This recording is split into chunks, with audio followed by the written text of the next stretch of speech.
Welcome back, everybody, to the What Worked For Me podcast. Today we have Nicole, and I am extremely excited to interview her today. She's lost 100 pounds. She's a mom and she's an MMA fighter, so I don't think there's anything that she can't do, to be honest. Um, is there anything else you'd like to introduce yourself with, Nicole? No, I think you've covered the basics at least. All right.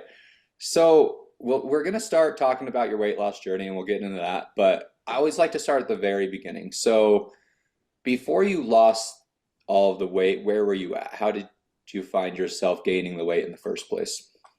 So I would say that I recognize I think I've always been kind of health conscious or weight conscious, I guess, since I was younger. My mom was always in like weight challenges and stuff like that. So when I was in high school, I was always heavier. I've always been heavier.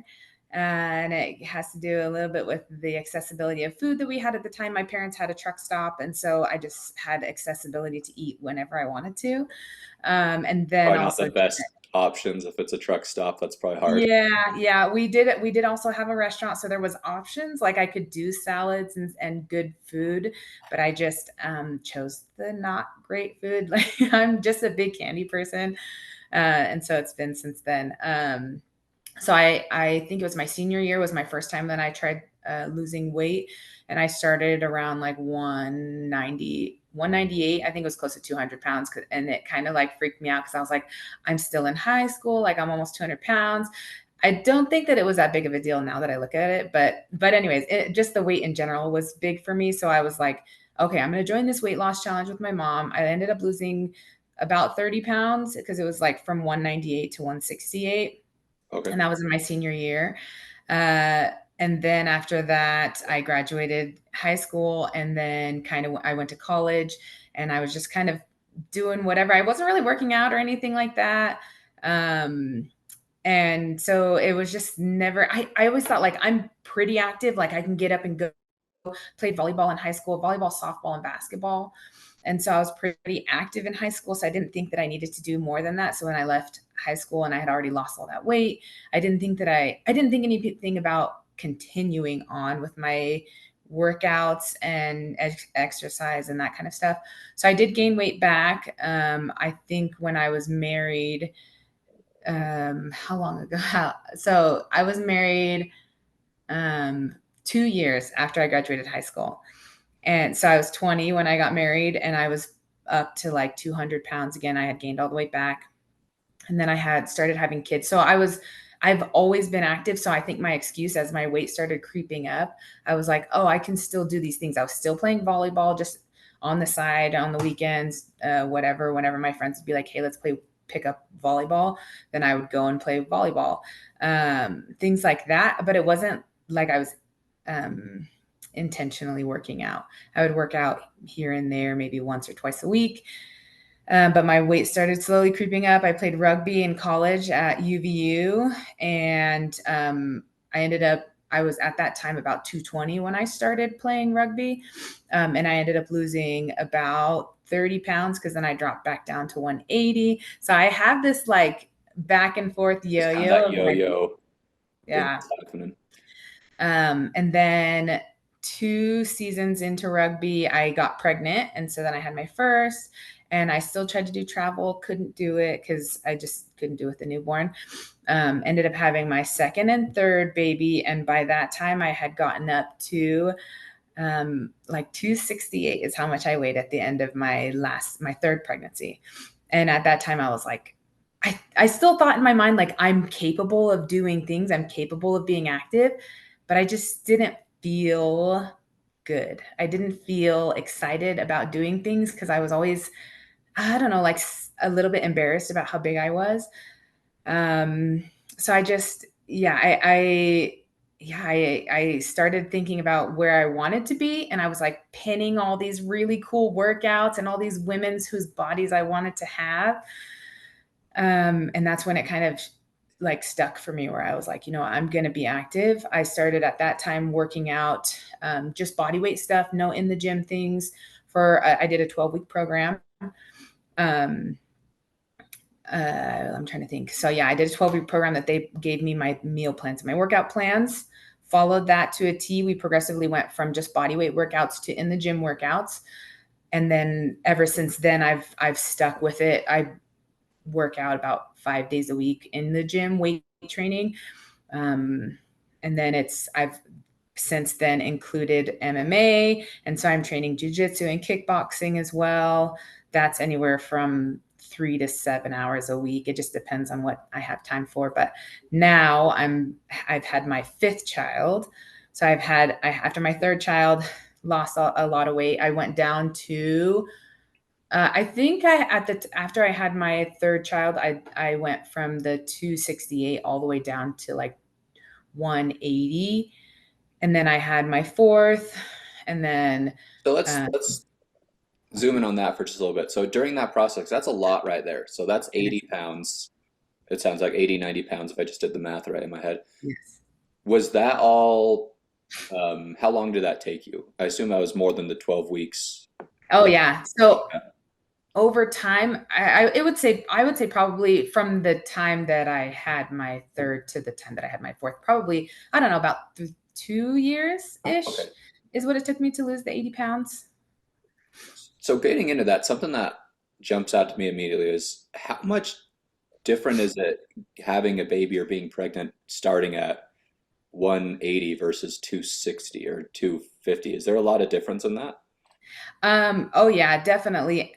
I think that I feel like I was way more in tune with my body when I was at a smaller size, just because I could tell when my heart wasn't feeling right, if I was having like palpitations or whatever, I don't know, or if I was overworking my body, if I'm just trying to think all the different things that I was feeling the baby moving earlier.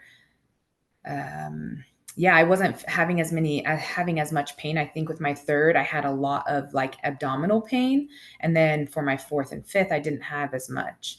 It wasn't until maybe like the last 2 weeks of my pregnancies where I was starting to feel a little bit, but otherwise I was almost pain free for my last two pregnancies, like no symptoms, no pain, no nothing. That's great.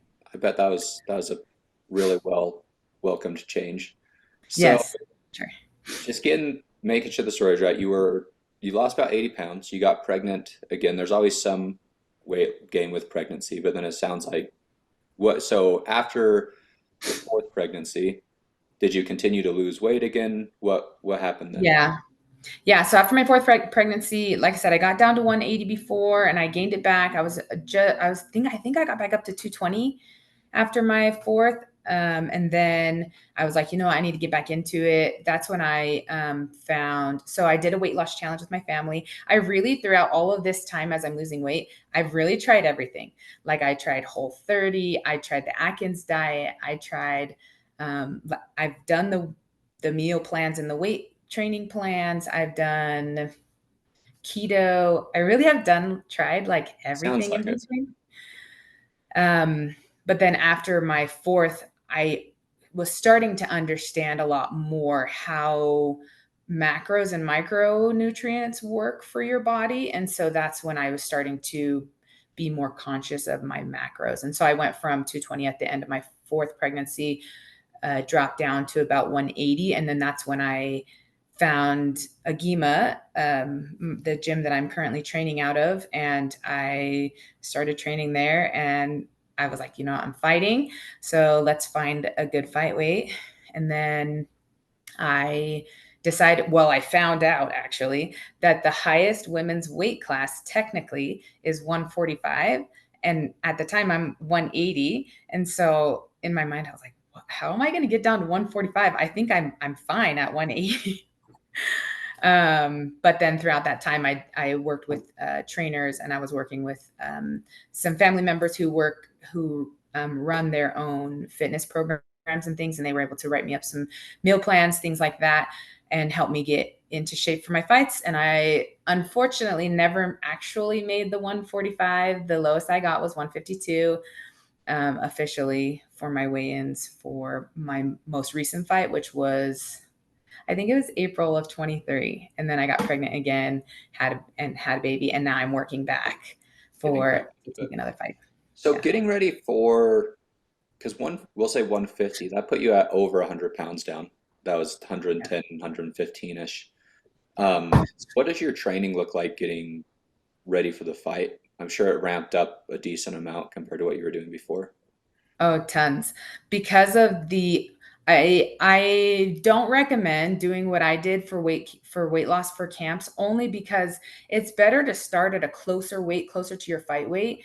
You want to start at like 20 pounds over. That's the most optimal weight range to be in above your fight class. But I started at, like I said, 180. And so I was working out like 4 hours a day. I was weight training in the mornings, and then I was running, going out and doing cardio during the days for like half an hour to 45 minutes. And then I was doing 2 hours of training in the evening, mixing it up between jujitsu and kickboxing. And we do also have fight teams. So we do like wrestling targeted things as well. So there's a lot of effort was put into getting So, ready. And I guess a lot of this was more just getting ready for the fight, and the weight loss was kind of part of it, but not always yeah. the main goal. So then you said you ended up getting pregnant with your fifth. Hmm. Um, and then was there another, I'm sure that once again you gained weight again when you get pregnant. So then where were you at the end of your fifth pregnancy? At the end of my fifth pregnancy, I was at 220. Okay. I'm currently, so my baby is now 7 months, and I'm currently Congratulations. down. Thank you. I'm currently down to 190. So I'm not quite there. I do need to keep working at the weight loss. I think for me now, before it was, I wanted my body to look a certain way. And now the purpose is I want to fight, and I want to fight at a 145 weight class. So I need to get there. And so that's what the goal is now. Okay. And so what's your timeline as you're setting up that goal? How long do you think it's going to be to get to 145 from 190? I would like to be able to take a fight within the next 6 months. That would be great.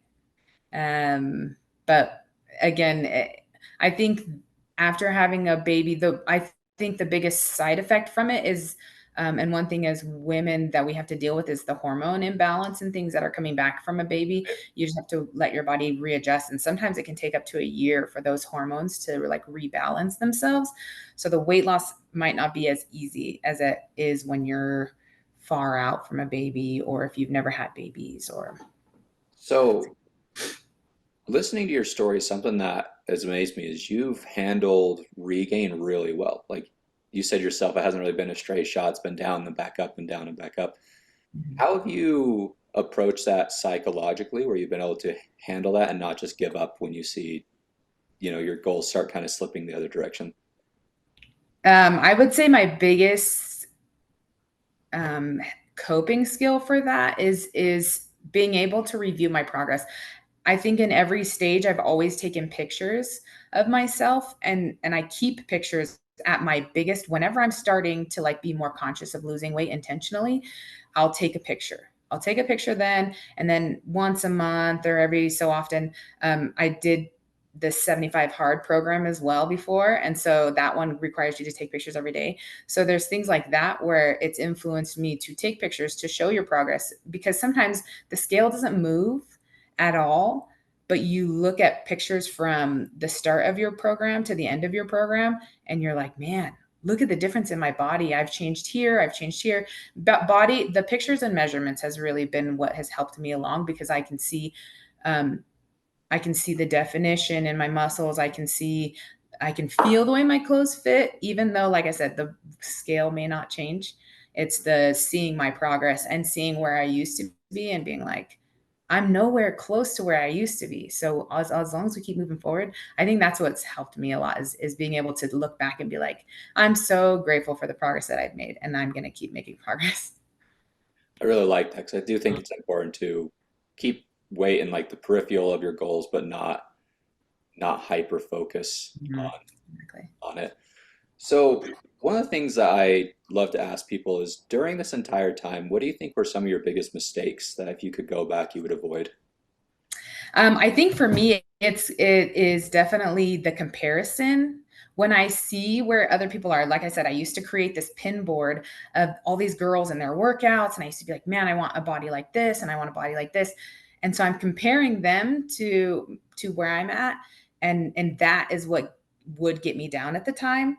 But then I realized if I'm making a Pinterest board or pinning a board for myself, I'm looking at where I used to be versus where I want to be. And I think for me, that's the difference is, or that's what has really stuck with me. And if you always focus on the progress that you're making, so don't focus on the negative things, don't focus on the meals that you're missing or the workouts that you're missing, but focusing on um, the progress that you yourself are making. Make all your comparisons be versus yourself, where you were a year ago versus where you are now, where you were a month ago versus where you are now.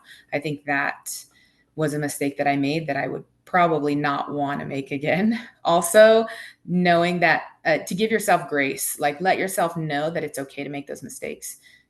You can always pick up tomorrow. Really let it be tomorrow though. Don't let it be Monday. Pick up tomorrow. Right. Even if, because a lot of people are like, okay, I'll start back Monday.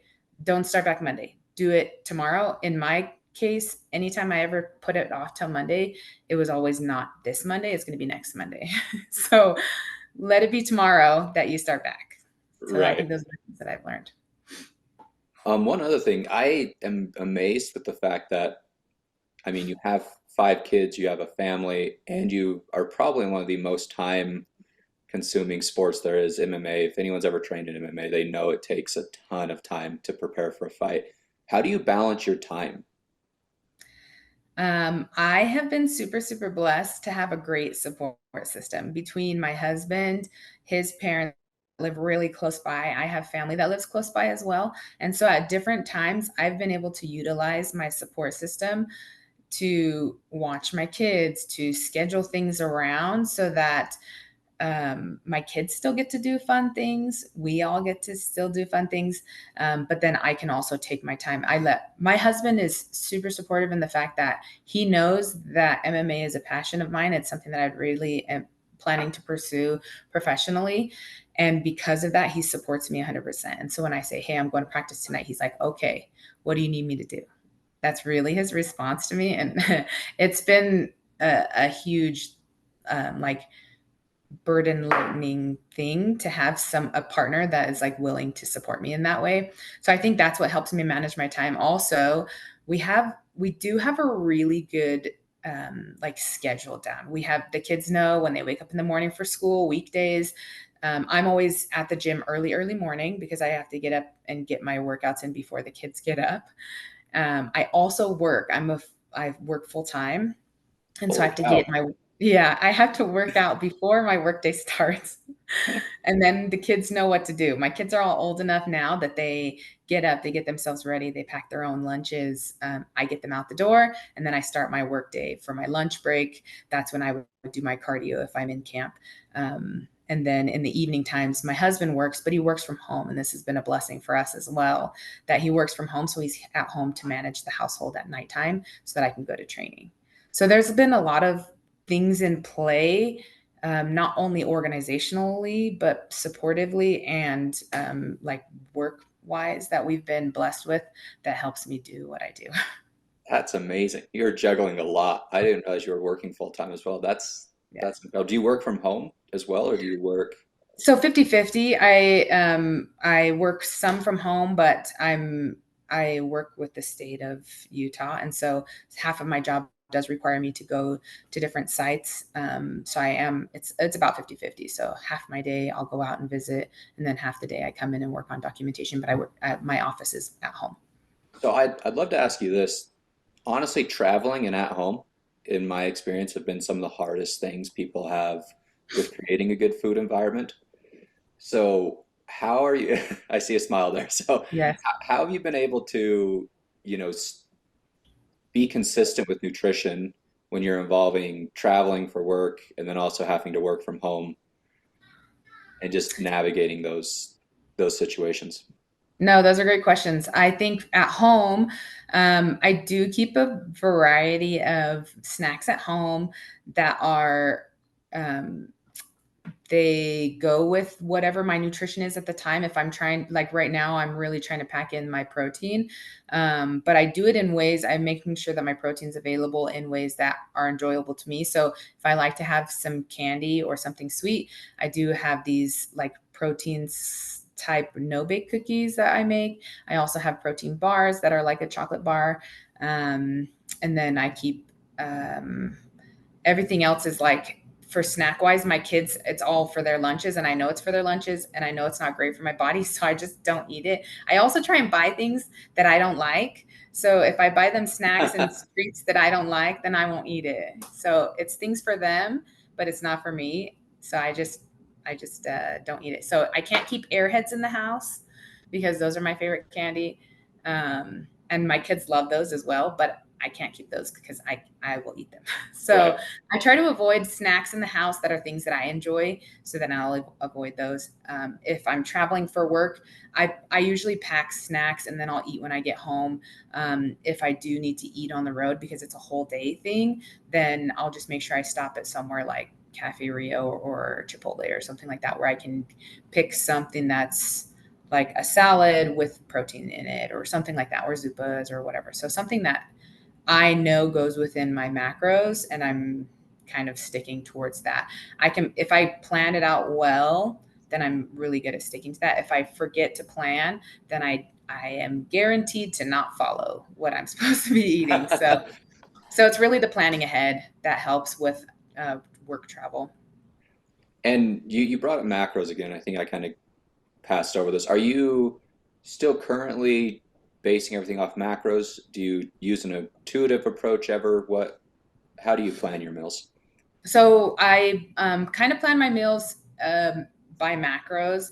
I am not really great at tracking my macros. I just know from the past from tracking my macros what helps me hit my macros. So I'm doing like a protein shake with toast in the morning time. That's to help me get my carbs in and help me hit my protein for the morning time. For lunchtime, it's usually a salad with like chicken in it so that I'm getting a bunch of protein then. And then I'll eat something for dinner as well, something like pasta or potatoes with a protein, pasta, potatoes, rice, that kind of stuff for dinner that has the proteins in it. And so I'm trying right now, macros wise, my focus is protein, and then staying in a caloric deficit as well.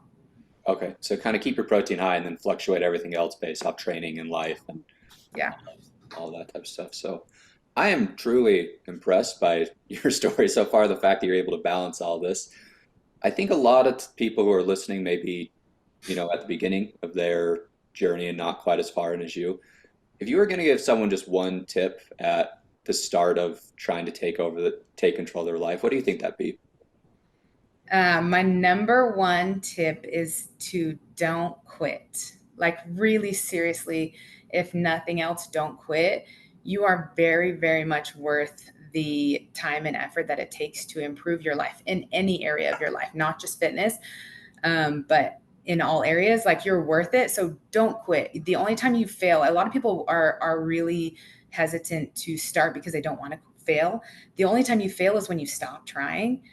And so if you just keep going, and try everything, because if you don't try everything, that will make you quit, because you'll find the one thing that you really hate it, and then you're like, yeah, that wasn't for me. But really try everything. I've tried a lot of things for fitness, and I've finally found something that I absolutely love. And so that's what I suggest is like, don't quit, try everything, and don't give up on yourself. Give yourself grace. Give yourself those opportunities to fail a little bit, because from every failure you learn so much. And again, that's more than just fitness, that's in life in general. So don't quit. Really And I, don't. I really like that. I think that was said very well. So that's all I really had for today. I thought this was a really enlightening conversation. Thank you so much for coming on, Nicole. I'm sure our listeners really enjoyed it. Is there anything else you'd like to touch on before we call it? Mike, I just want to thank you for this opportunity that you've given me to come onto your podcast. I appreciate what you're doing here. I think it's really important for people to know that there's not one right way to improve your health. And so, yeah, I think what you're doing is great. Thank you so much. Awesome. Thank you so much. I really hope that it can help out there. There's so much. noise and confusion that I think just hearing as many solutions as possible might be a good place to start. So thank you, Nicole. Thank you to all the listeners for tuning in today, and we will end it right there.